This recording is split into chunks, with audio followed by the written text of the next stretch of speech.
ఓడలెక్కి సముద్ర ప్రయాణము చేయువారు, మహాజలము మీద సంచరించి వ్యాపారము చేయువారు యెహోవా కార్యములను, సముద్రంలో ఆయన చేయు అద్భుతములను చూచిరి. కీర్తనలు 107:23-24 వచనములు. గాలి ఎటు వీచినా అది పరలోకానికి చేర్చే సాధనమే అని గ్రహించని వాడు జీవన నౌకాయానంలో అనుభవం లేనివాడే. గాలి లేకుండా ఉన్న స్థితే ఎవరికీ ఉపయోగం లేని స్థితి.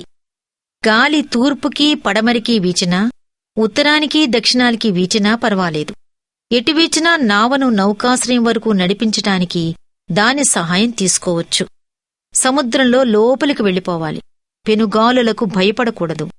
మన ప్రార్థన ఇలా ఉండాలి: దేవా, సముద్రయానానికి మమ్మను పంపించు, లోతు ప్రదేశాలకు నడిపించు.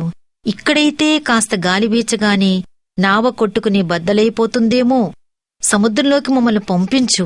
అక్కడైతే విజయం సాధించడానికి చాలినంత చోటు ఉంటుంది. శ్రమ వచ్చినప్పుడు మనకు ఉండే విశ్వాసం మిగతా రోజుల్లో ఉండదు అని గుర్తు ఉంచుకోండి.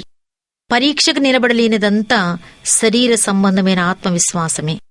ప్రశాంత వాతావరణంలో ఉండే విశ్వాసం కానే కాదు.